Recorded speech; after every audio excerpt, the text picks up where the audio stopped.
This is Captain Soban of the fleet, Farron Shaw. We have arrived in Sector 112 and request targeting data.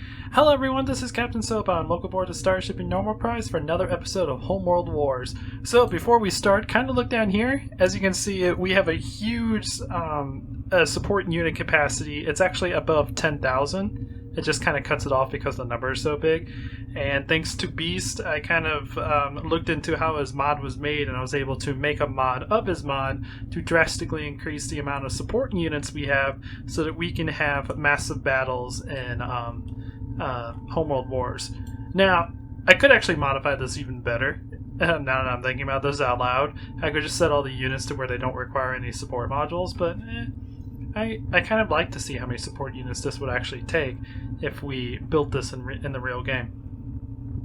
And also, if you look up here at the top left, you'll notice that the computer is defeated. I totally forgot that Homeworld Cataclysm is the only game in the entire Homeworld collection that allows you to continue doing a skirmish match after you kill the AI. I don't know why it took me this long to figure it out. In Homeworld 1, if you kill the AI, it ends the game in like 10 seconds. Homeworld 2, same thing. Desert to Karak, same thing. This one, it won't end until you actually end the game yourself. So, because of that, we don't have to worry about the enemy coming in to attacking our mothership and having to defend our mothership while we screw around with all these little units. But anyways, let's get to the game. So, as you can see over here, we have a bunch of destroyers. We have 30 of them.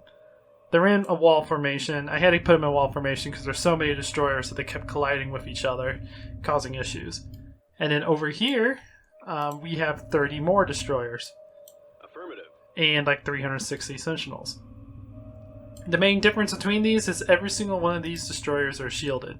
Now the game only shows you so many shielded units because of all the triangles it has to render in order for the game to work. And I'm sure this is a limitation to prevent the game from being super laggy by having it to draw so many things.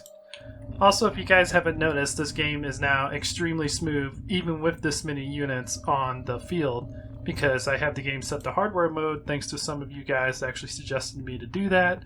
I thank you guys so much. The reason why it took me so long to actually implement hardware mode is, like I said in a previous Cataclysm episode, the first time I played Homeworld Cataclysm, I had an extremely weak computer.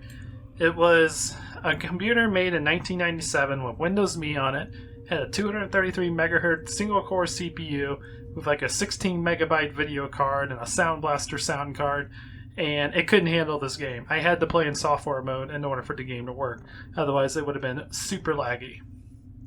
So, because of the fact I grew up with a computer like that, now that I have a modern computer that is super powerful compared to that old computer, it just doesn't register in my brain that I can play this in hardware mode. Let's do this. But I think I finally converted myself over, so yeah, we'll be able to do massive battles like this with no issues whatsoever. Especially once I get my other computer up here, because I had to move my system upstairs, if you guys don't remember, and I haven't put the new video or the new Wi-Fi card into my computer so I can get the other computer up here yet. I've just been lazy. Because I finally installed drivers on my computer for that Wi-Fi driver, and I have not had any issues yet. It actually acts just as good as it was when I used to be on Ethernet. So I know I'm weird, I'm stubborn, I'm lazy, I'm just a person. But anyways, that's enough gabbing about what's going on. Getting all you guys caught up. Let's see how many destroyers we can destroy that are fully shielded. I want to know. Is it worth it to actually shield your units when it comes to killing the enemy? So, without further ado, let's go ahead and tell you guys to attack. I never liked you much anyways. Affirmative. Oh, geez, wow. I never liked you much anyways. Okay, so apparently these destroyers just already hate each other, even before we told them to attack. Okay, so let's see what happens. I've never had a shielded battle going on before. Also, I'm extremely dumb. If you look down here, it says I've been playing this game for 4 hours. I've forgotten skirmish mode that you can fast forward stuff. Holy crap, that is a lot of firepower flying around. Now, I wish I could tell these guys to get out of formation to make this a little bit more accurate. But we'll see. We'll see what happens. Sentinel online. Ready. Oh my god, there's so many things. They're taking a slight amount of damage, but not a whole lot.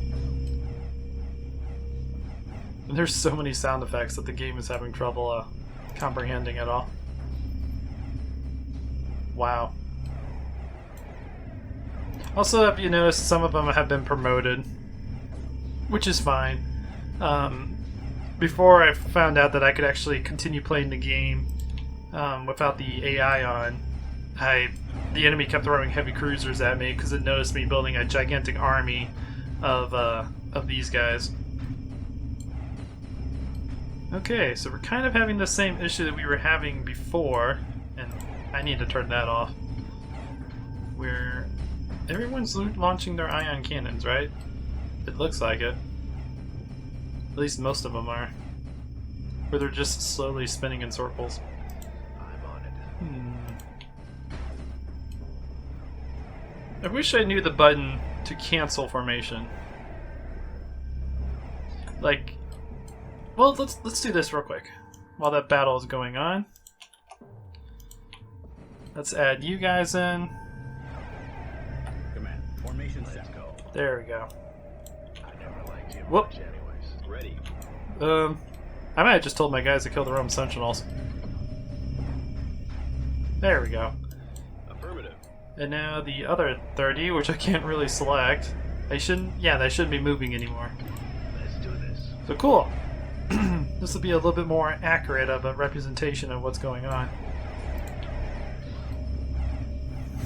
Don't tell me you're killing your own sentinel. I think he is. Nope, he's actually attacking the destroyer. Good, because I forgot to tell you guys not to target the sentinels. But so far, doing pretty good. Also, if any of you guys want to know, these guys are fully upgraded, so they have all of their abilities, their energy weapons, their armor, and their self-repairing and advanced destroyer drive. Even though that doesn't really matter. How are we doing over here? Wait a minute. Okay, it is being absorbed. This guy's just not doing enough damage to go through the shields. It's just being absorbed by the shield. Let's do this. Do we have anyone who is extremely damaged yet? I don't really see it. Maybe this guy is taking a decent amount of damage. This guy over here is taking some shield damage. Let's go. Anyone over here have a decent amount of shield damage? I mean, you have some shield damage, but it's not enough to knock your shields off.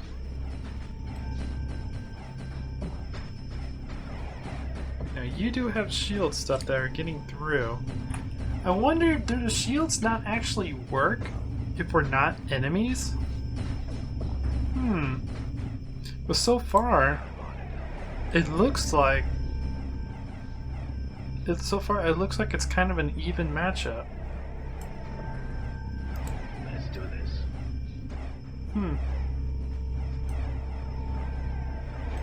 It's okay. Maybe in the future, when I get my other computer up in the new recording area, Let's go. I might revisit this and just have it to where these guys are enemies instead of doing the, kill your ally command. But so far, this looks amazing. All the missiles flying around, all the beams going off, all the energy cannons flying around.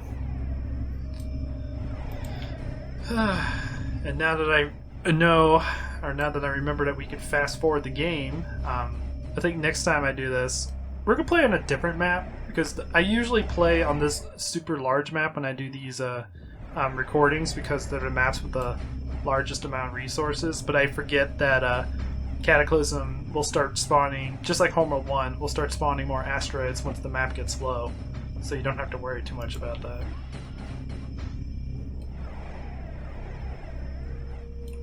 God, it just cracks me up how smooth this is. Well, Cataclysm was a really well-made game. It really was. Ready to move out. You up here? are absorbing some damage from the shields.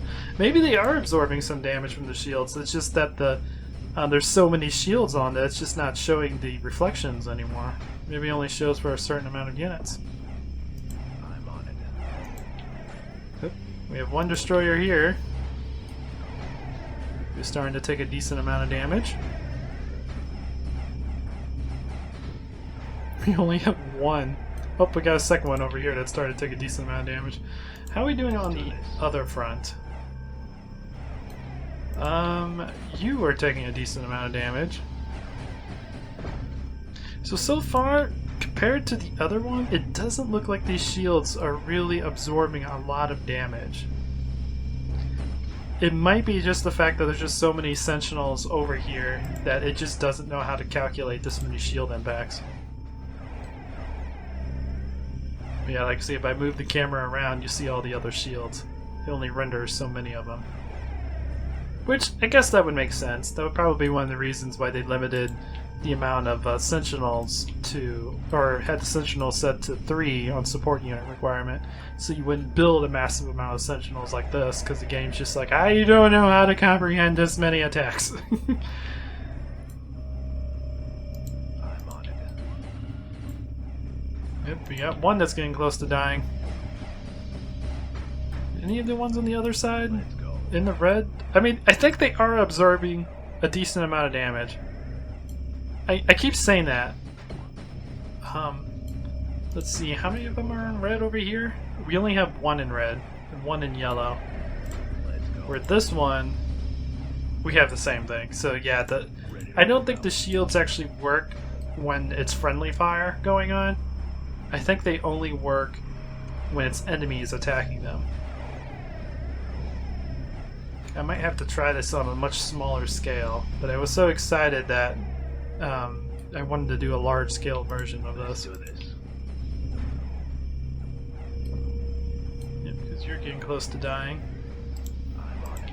Also, next time, this team should automatically win because of the fact they have some promotions. They actually have quite a few promotions. And heavy cruisers kept coming to invade me when I was building up my military.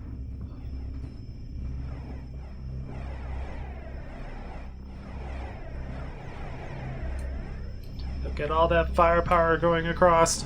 All those energy cannons. Pretty amazing.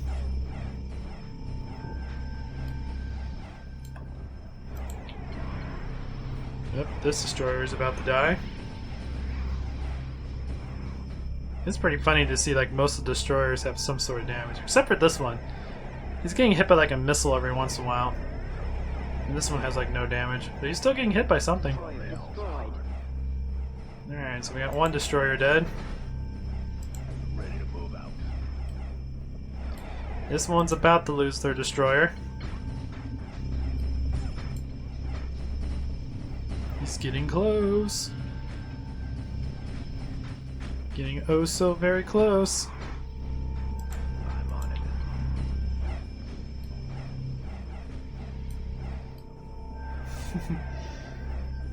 So much firepower.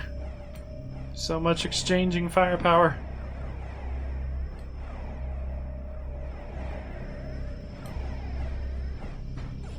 Let's go. He's almost dead.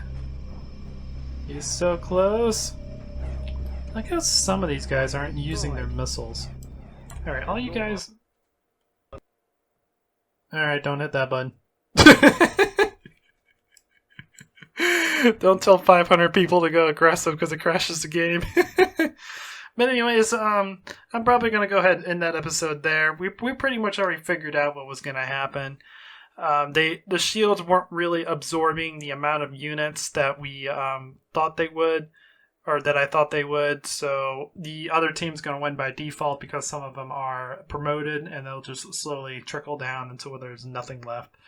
I'm actually going to give us a small little bonus episode once I get the game up and running again, because what I want to do next is try it on a small scale attack, like have 5 destroyers versus 5 destroyers, 5 of them shielded and 5 of them not, and see if it's just something that there's just too many sentinels in that area for it to calculate the shields. And then if that doesn't work, then it's probably something that you can't do shielded units versus normal units with friendly fire. So yeah, I will be right back, and I will go ahead and get that little thing going for us.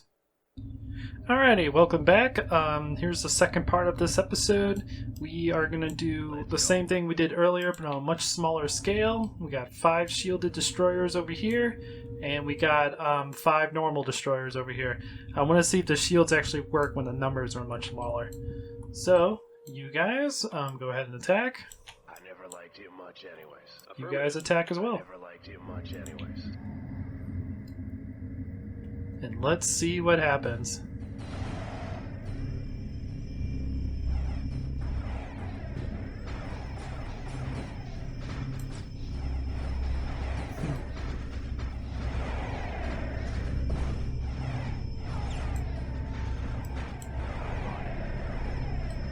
Still doesn't look like it's animating anything, so I think it's still going to be the same way as it was before. I don't see the shields, being animated and being depleted by being attacked a lot. So I think in order to truly test this out, we are going to have to use the second computer, have them against the enemy, build the destroyers, and then have them kill each other. Because, yeah, they're still doing the same amount of damage. The shields aren't really doing anything. So, yeah, even in a smaller group, it's not doing anything because the game wasn't programmed for the shields to work when you tell them to kill each other in friendly fire. And I understand that. That's for, like, if you're in, like, a massive battle and you have a couple of ships shielded. If your ally is like... Oh, wait, hang on. What's that going on? And that was like if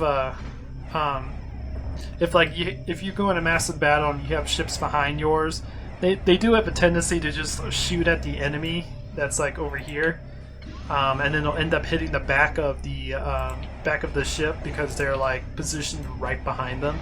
So I think they turned the friendly fire thing off so that you don't accidentally deplete your shields by your ally or your other ship in the back being an idiot.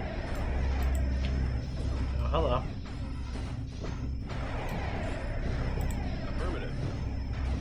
I mean, the shields are still working on them, which is pretty cool.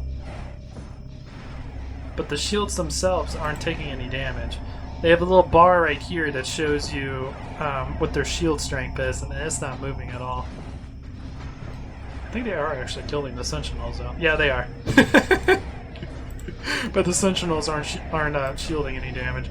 So yeah, I think we're going to go ahead and end this episode here. We found out a couple cool things about shields, the fact they don't work when you try to do friendly fire. So we're going to do some testing with shields. I'm going to have to get my second computer up here and get it going,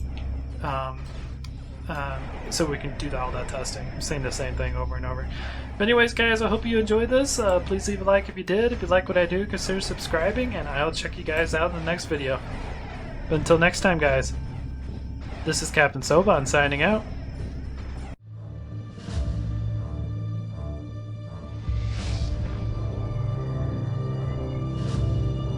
Attention fleet. Makan has found Valcora Gate. The coordinates are 1134489. We'll send everything we've got, but be advised, we are a mining vessel. It would be best if we did not have to move directly into the main battle.